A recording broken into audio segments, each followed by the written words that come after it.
everybody. I'd like to give a warm welcome to all of you out there. As you know, my name is Renee, and you're watching my Health Corner. Believe it or not, God really does care about your health. Last year, just about anywhere you look, sickness and disease were on the rise. In the United States, someone had a heart attack every 40 seconds, and 1.4 million Americans were diagnosed with diabetes last year, and 1 in 2 people are going to get cancer in their lifetime. Now, it was estimated last year as well that there would be 1.9 million new cancer cases and 609,360 cancer deaths. And that's just in the United States. There's also a rise in the number of strokes per year, gastrointestinal problems, arthritic conditions, lung conditions, lupus, multiple sclerosis, and a host of many other diseases. The question is why? Many people believe God is to blame, but is that the case? In 3 John verse 2 in the Bible, we're told that God wants us to prosper and to be in health. So if he wants us to be in health, why is disease more rampant now than ever before? What's the problem? Well, there's laws known as natural laws, and when these laws are neglected in any way, the result is sickness and disease. And even more severe diseases like cancer can set in over a period of time when these laws are neglected. Now, I've been covering the subject of nutrition on many of the last videos I've done, and I finished last time the final part of temperance, which was part 4. So today, I'm going to talk to you about vegetables. And before I get started on that topic, I want to share some quotes with you. CON, page 10, paragraph 2 says, "A benevolent creator had given them evidences of his goodness and love in providing them with fruits, vegetables, and grains, and in causing to grow out of the ground every variety of tree for usefulness and beauty." And then Education 204, paragraph 3 says, "Grains, fruits, nuts, and vegetables in proper combination contain all the elements of nutrition." Do you hear that? Contain all the elements. People say, oh, you can't get everything that you need on a plant-based diet. Well, that's not true, because God says you can, and that includes B12, which I'll probably have to talk about in the future. And then Counsels on Diet and Foods, page 314 says, "Encourage the eating of fruit and vegetables and bread." And then the question is why? Well, here's why. Because in Genesis, in the Bible, chapter 3, verses 17 through 19, it says, And unto Adam he said," this is God talking, "Because thou hast hearkened unto the voice of thy wife, and hast eaten of the tree of which I commanded thee, saying, Thou shalt not eat of it. Cursed is the ground for thy sake. In sorrow shalt thou eat of it all the days of thy life. Thorns also and thistles shall it bring forth to thee, and thou shalt eat the herb of the field. In the sweat of thy face shalt thou eat bread, till thou return unto the ground. For out of it wast thou taken, for dust thou art, and unto dust shalt thou return." And then we're told in CD, page 92, "A diet lacking in the proper elements of nutrition brings reproach upon the cause of health reform. We are mortal and must supply ourselves with food that will give proper sustenance to the body." Now, here's from the book called Science in the Kitchen, which was written by Ella Kellogg, but Sister White endorsed it. And she says, "Vegetables are dietetically of great value, since they furnish a large quantity of organic fluids. Vegetables are rich in mineral elements and are also of service in giving bulk to food." So what is a vegetable anyway? Well, a vegetable, it is a plant or a part of a plant used as food, typically as accompaniment to meat or fish, such as cabbage, potato, carrot, or bean. It's something that grows directly out of the ground and doesn't have a seed inside of itself. Now, to select vegetables, all roots and tubers should be plump, free from decay, bruises, and disease, with fresh, unshriveled skins. They are good from the time of maturing until they begin to germinate. Sprouted vegetables are unfit for food. Potato sprouts contain a poison allied to belladonna. All vegetables beginning to decay are unfit for food. Green vegetables, to be wholesome, should be freshly gathered, crisp and juicy. Those which have lain long in the market are very questionable food. In Paris, a law forbids a marketman to offer for sale any green vegetable kept more than 1 day. The use of stale vegetables is known to have been the cause of serious illness. Now, how about keeping vegetables? Well, if necessary to keep green vegetables for any length of time, do not put them in water, as that will dissolve and destroy some of their juices. But lay them in a cool, dark place on a stone floor is best, and do not remove their outer leaves until needed. They should be cooked the day they're gathered if possible. The best way to freshen those with stems when withered is to cut off a bit of the stem or the stem end and set only the cut part in the water. The vegetables will then absorb enough water to replace what has been lost by evaporation. Peas and beans should not be shelled until wanted. If, however, they are not used as soon as shelled, cover them with pods and put in a cool place. Winter vegetables can be best kept wholesome by storing in a cool, dry place of even temperature and where neither warmth, moisture, nor light is present to induce decay or germination. They should be well sorted, the bruised or decayed rejected, and the rest put into clean bins or boxes, and should be dry and clean when stored. Vegetables soon absorb bad flavors if left near anything odorous or decomposing and are thus rendered unwholesome. They should be looked over often and decayed ones removed. Vegetables to be kept fit for food should on no account be stored in a cellar with barrels of fermenting pickle brine, soft soap, heaps of decomposing rubbish, and other similar things frequently found in dark, damp cellars of modern houses. Now, how about preparation and cooking? Well, most vegetables need thorough washing before cooking. Roots and tubers should be well cleaned before paring. A vegetable brush or small whisk broom is especially serviceable for this purpose. If necessary to wash shelled beans and peas, it can best be accomplished by putting them in a colander and dipping in and out of large pans of water until they're clean. Now, things like spinach and lettuce and other leaves can be cleaned the same way. Well, today we have vegetable spinners, and those are wonderful. I have one of those, and I love it. You can rinse the vegetables in water and put them in there and spin all that water off. They really work great. Vegetables admit of much variety in preparation for the table and are commonly held to require the least culinary skill of any article of diet. This is a mistake.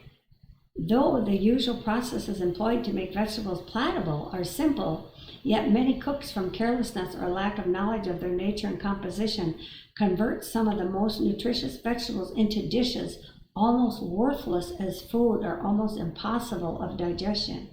It requires no little care and skill to cook vegetables so they will neither be underdone nor overdone, and that they will retain their natural flavors. As a general rule applicable to all vegetables to be boiled or stewed is to cook them in as little water as may be without burning. The salts and nutrient juices are largely lost in water, and if this needs to be drained off, much of the nutriment is apt to be wasted. Many cooks throw away the true richness while they serve the husks only. Condiments and seasoning may cover insipid taste, but they cannot restore for lost elements. Vegetables contain so much water in their composition that it's not necessary to add large quantities of cooking, as in the case of grains and legumes, which have lost nearly all their moisture in the ripening process. Some vegetables are much better cooked without the addition of water. Now, what I do is when I cook vegetables and there's water or juice left over from cooking them, I pour it in a jar and I freeze it. And then when I make soup, I use all that juice that I've saved from beans or vegetables, and I put that in the soup for all those good minerals are in there. Now, continuing on. Vegetables to be cooked by boiling should be put into boiling water, and since water loses its goodness by boiling, vegetables should be put in as soon as the boiling begins. The process of cooking should be continuous, and in general, gentle heat is best. Remember that when the water is boiling, the temperature is not increased by violent bubbling. Keep the cooking utensil closely covered. If water is added, let it also be boiling hot. Vegetables not of uniform size should be so assorted that those of the same size may be cooked together or large ones may be divided. Green vegetables retain their color best if cooked rapidly. Soda is sometimes added to the water in which the vegetables are cooked for the preserving of their colors, but this practice is very harmful, so never add baking soda to your vegetable water. Vegetables should be cooked until they are perfectly tender, but not overdone. Many cooks spoil their vegetables by cooking them too long, while quite as many more serve them in an underdone state to preserve their form. Either plan makes them less palatable and likely to be indigestible. So eating raw vegetables is a no-no. And I'll probably do a health talk on that in the future too. We have counsel on that. The time required for cooking depends much upon the age and freshness of the vegetables, as well as the method of cooking employed. Wilted vegetables require a longer time to cook than fresh ones. Isn't that interesting? Now, vegetables are full of dietary fiber. They're low in calories, they're low in fat, they're full of many nutrients like potassium, magnesium, folate, vitamin A and C and K, and more. They also contain many antioxidants and they're full of phytochemicals, but they do not contain cholesterol. Now, eating vegetables can help protect against cancer, cataracts, constipation, diabetes, both type 1 and type 2, diverticulosis, dry skin and other skin issues, heart attacks, heart disease, high blood pressure, high cholesterol levels, inflammation, joint problems, kidney stones, macular degeneration, memory loss, obesity, overeating, PMS symptoms, skin damage from the sun, sleep problems, strokes, and much more. They may trigger problems in those with IBS if eaten raw. And I know that's true because I personally knew someone that could not eat raw vegetables. Every time she did, her stomach hurt. And I told her, well, you need to cook them because that's what we're counseled to do. She started cooking them and her problem went away. So here's some other things we should know about vegetables from the spirit of prophecy. The Lord intends to bring his people back to live upon simple fruits, vegetables, and grains. CD 81, paragraph 4. And then another quote from CD is on page 81, and that is paragraph 2. It says, grains, fruits, nuts, and vegetables constitute the diet chosen for us by our Creator. And then CD 88, paragraph 3 says, those who entertain visitors should have wholesome, nutritious food from fruits, grains, and vegetables prepared in a simple, tasteful manner.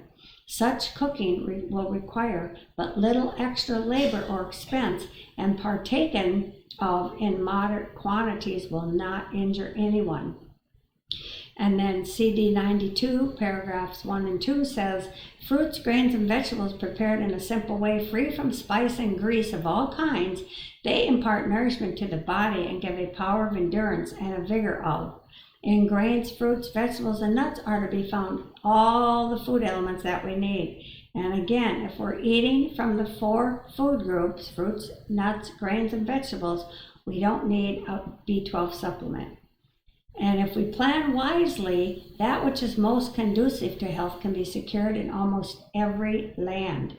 The various preparations of rice, wheat, corn, and oats are sent abroad everywhere. Also beans, peas, and lentils. These with native or imported fruits and the variety of vegetables that grow in each locality give an opportunity to select a dietary that is complete without the use of flesh meats. And that's the Counsels on Diet and Foods, page 94, paragraph 4.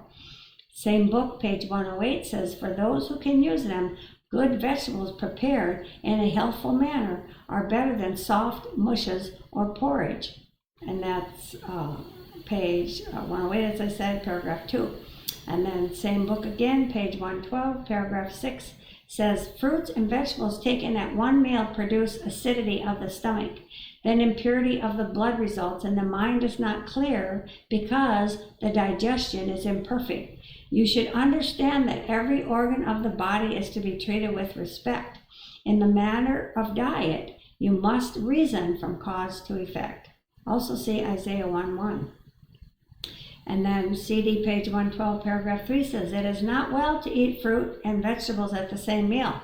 The use of both will often cause distress and inability to put forth mental effort. It is better to have the fruit at one meal and your vegetables at another. Now, some people will ask, is it okay to put tomatoes with vegetables? Because they actually think tomatoes are a vegetable, but they're not. They're a fruit. Counsels on Diet and Foods, page 394, says have fruit at one meal, vegetables at the next. And then Sister White says on in the same book, page 324, I have vermicelli tomato soup one meal and greens the next. So you see here she's showing that she is separating her tomato soup, which is a fruit, from her vegetables, which is her greens, and they were at 2 different meals. Now there are exceptions to the rule of mixing fruits and vegetables, and there's 2 exceptions. The first one is lemon juice. It may be used on vegetables. And here's the quote. CD 324 says, my thistle greens nicely cooked and seasoned with sterilized cream and lemon juice are very appetizing. Then the next fruit that can be eaten with vegetables is olives. And Councils on Diet and Foods, page 349 says, olives may be eaten at all meals. Olives may be so prepared as to be eaten with good results at every meal. So those are 2 exceptions to the rule.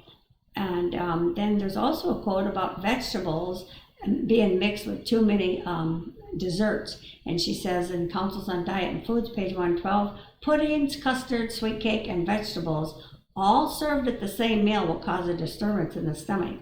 So you see that's way too much desserts mixed with the vegetables there. Having pudding and custard and cake and vegetables all at the same meal, that's too much. And then we're told to prepare our vegetables without spices or grease. And what she means by grease is animal fat. And that's Councils on Diet and Foods, page 123. The quote reads, the health reform would be a great benefit to you both if you would strictly carry it out. Relish a plain, simple diet composed of unbolted wheat flour, vegetables, and fruits prepared without spice or grease. You are continually transgressing the laws which God has established in your system. Now, because you do not relish a plain, simple diet composed of unbolted wheat flour, vegetables, and fruits prepared without spices or grease, you are continually transgressing the laws which God has established in your system. So right there, she's saying that that's a sin if you do that. Now, vegetables are not to be eaten at the 3rd meal. For those people eating 3 meals a day, they don't need vegetables at the 3rd meal. She says, let the students have the 3rd meal prepared without vegetables, but with simple, wholesome food such as fruit and bread. So the 3rd meal should only be fruit and bread or some other type of grain. You could have toast, not just bread, or some type of cracker or something like that. So a grain and a fruit should be the 3rd meal. No vegetables, no protein, and no desserts. And then we're told to eat largely of fruits and vegetables in Councils on Diet and Foods, page 200, paragraph 2. And then cooking vegetables in water, we talked about that already. Don't use too much water. And then also she talks about that we can prepare vegetables in some sort of cream. Well, we don't use cream today because milk and cream are not safe to eat anymore, but we can use something equivalent like coconut milk. And so we also want our food to be appetizing, because if people are going to eat it, they want it to taste good. Now, I had a friend whose son, he wouldn't touch asparagus. He hated it because she would just cook it in water and put a little salt on it. But one day she thought, well, let me try putting it in coconut cream. So she put it in coconut milk, or cream or milk, either one. Anyway, she used milk, and he loved it. He ate it then. So if your children don't like a certain vegetable, try putting some coconut milk or coconut cream on it, and then maybe they will like it. And then we're told in Councils on Diet and Foods, page 207, that we should use a little milk or cream or something equivalent. Well, today it is coconut milk, which is something equivalent, because, like I said, we don't want to use cow's milk or cow's cream. Now, we need to learn how to cook vegetables properly, and in order to do that, we have to read the following quote. So this quote says in First Testimonies, page 680, during the last 7 months, we've been at home for about 4 weeks. In our travels, we have sat at many different tables from Iowa all the way to Maine. Some who we visited live up to the best life they have, and others who have the same opportunities of learning to live healthfully and well have hardly taken the first step in reform. They will tell you they don't know how to cook in this new way, but they are without excuse in this matter of cooking. For in the work, How to Live, that's a book, that's the first health book Sister White had written. there's many excellent recipes, and this work is within the reach of all. And you can get that free PDF online too. I do not say that the system of cookery taught in that book is perfect. I may soon furnish a small work more to my mind in some respects, but she never did, unfortunately. How to Live teaches cookery almost infinitely in advance of what the traveler will often meet, even among some Seventh-day Adventists. Now, I'm going to put a link below where you can get out of the book How to Live, How to Properly Cook Vegetables, and also the book Science in the Kitchen that Sister White endorsed that I talked about earlier. So those links will be below. Now, vegetables should be cooked till they're tender again, but not overdone, and we don't want to cook them too long, and we don't want them underdone, and we don't want them overdone. So if they're overdone or underdone, they're not digestible properly. So anyway, don't eat vegetables raw, and I talked about that a little bit. Well, here's the quote. The quote is in Education, page 204, and it says, in the study of hygiene, students should be taught the nutrient value of different foods. The effect of a consecrated and stimulating diet, also of foods deficient in the elements of nutrition, should be made plain. Now listen to this, here it comes. Tea and coffee, fine flour bread, pickles, coarse vegetables, candies, condiments, and pastries fail of supplying proper nutriment. Many a student has broken down as a result of using such foods. So coarse vegetables, those are all your crunchy vegetables like carrots and kale and cauliflower and celery, everything except lettuces and spinach. Those are not coarse. Raw vegetables steal iodine from your body, and the enzymes aren't released, so you don't get proper mineral absorption. And I will have a link for that below. Even the world is saying that. So here the Spirit of Prophecy says that God told the prophet years ago, and now the world is saying it. Also, one of our pioneers says albumin of vegetable origin is better when cooked. And that's E.J. Wagner. And that's May 7th, 1903. And then Council on Diet and Foods, page 297 says, the table of your helper should be furnished not with meat, but with an abundant supply of good fruit, grains, and vegetables prepared in a nice, wholesome way. Your neglect to do this has increased your income at altogether too great an expense. Vegetables are to be nicely prepared, brothers and sisters, and we're told that they will be beneficial if they are in Councils on Diet and Foods, page 309, paragraph 6. Now, we already talked about that they should be without decay, and that they shouldn't show the slightest sign of decay. And if they do, we are to throw them away. And then Councils on Diet and Foods 310 says, grains, fruits, nuts, and vegetables constitute the diet chosen by our Creator. For us, these foods prepared in simple and natural manners possible are the most healthful and nourishing.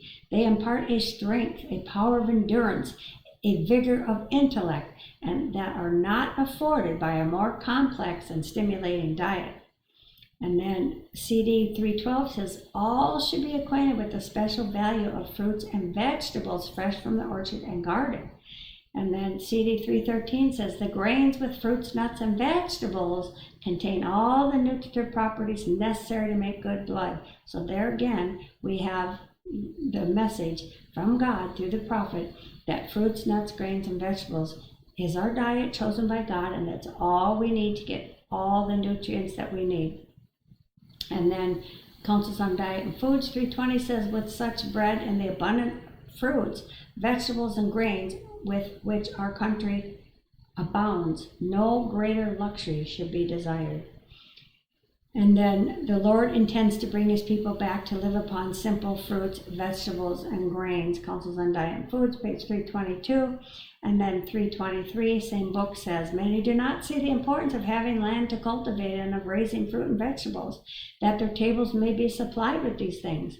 I am instructed to say to every family and every church, God will bless you when you work out your own salvation with fear and trembling. Councils on Diet and Foods, page 329, we need to keep more strictly to a simple diet of fruits, nuts, grains, and vegetables. And then Page 380, same book, says educating themselves to subsist on fruits, grains, and vegetables. If we move from principle in these things, if we as Christian reformers educate our own taste and bring our diet to God's plan, then we may exert an influence upon others in this matter which will be pleasing to God. And those who have feeble digestive organs can often use meat when they cannot eat vegetables, fruit, or porridge. But the reason that the people cannot eat vegetables a lot of times, I believe, is they're doing improper combinations, not cooking the vegetables, which need to be cooked. And so then they say, well, they can have meat. But we want to stay away from any flesh food whatsoever.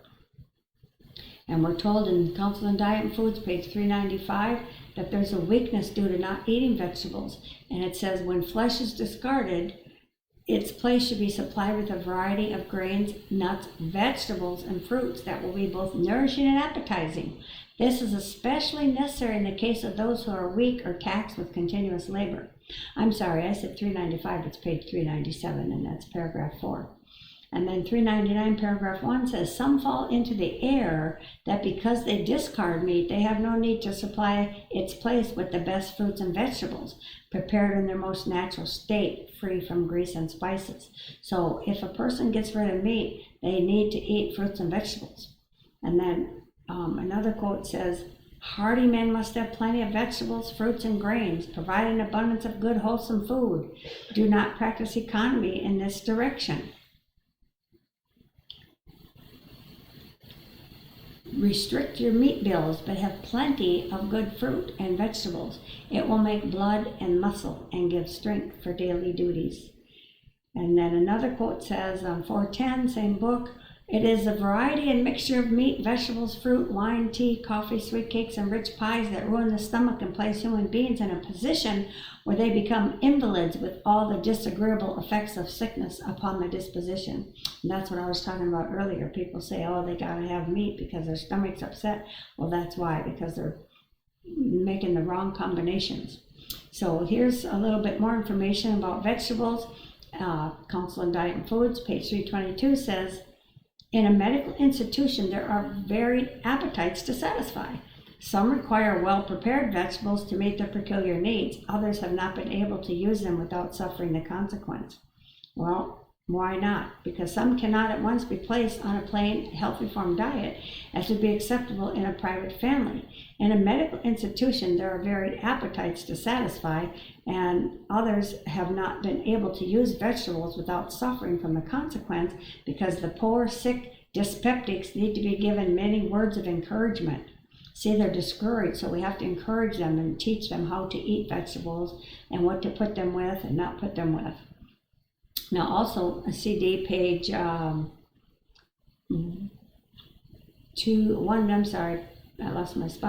page 158 says, persons who have indulged their appetite to eat freely of meat, highly seasoned gravies, and various kinds of rich cakes and preserves cannot immediately relish a plain, wholesome, and nutritious diet. Their taste is so perverted they have no appetite for a wholesome diet of fruits and plain bread and vegetables. They need not expect to relish at first food so different from that which they have been indulging themselves to eat. If they cannot at first enjoy plain food, they should fast until they can. Wow, that's pretty powerful. Page 394, same book says, those who have feeble digestive organs can often use meat when they cannot eat vegetables or porridge, but that doesn't mean they should be given meat. Like I said earlier, it means that they've got to get better before they can eat the vegetables. They've got digestive issues, they've got problems, and they need help. So you can learn more about vegetables and their wonderful benefits if you have the book called Encyclopedia of Foods and Their Healing Power, and that would be pages 92 through 111. And then a couple more quotes, then I'm going to read you a little poem.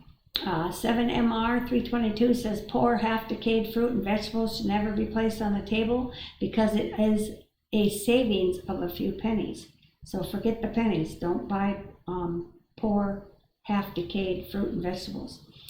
A lot of times I guess places will lower the price, you know, if they're not looking that good. Don't buy them. And then Counsel on Diet and Foods, page 126, says a proper course of diet will save further debility, and many will recover more or less fully. Amen. What a wonderful promise. Now here's a little poem that I ran across that I wanted to read to you. It's kind of cute and funny. It's called A Voice from the Corn. I was made to be eaten, not to be drank, to be husked in a barn, not soaked in a tank. I come as a blessing when put in a mill, as a blight and a curse when run through a still. Make me into loaves and your children are fed, but made into a drink, I will starve them instead.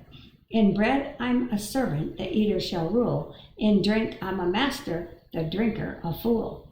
Then remember my warning, my strength I'll employ, if eaten to strengthen, if drunk to destroy. Anyway, a book I highly recommend is called Health Power, as I've mentioned before in other videos, and it was written by Dr. Hans Diehl, who's known for the CHIP program, and his book has over 2 million copies in 17 different languages in circulation. And this book, Health Power, covers a lot of the topics that I've talked about, and it includes the natural laws that I've talked about too. And if you want to check it out, you can just do a Google search or go to Amazon and you'll find it. Well, anyway, that's my time for today. I hope that what you've heard on here will be a blessing to you and to your family. And until we meet again, may the good Lord bless you and keep you. And remember, God loves you and he wants you to be in health. So eat that which is good. God bless. Bye-bye.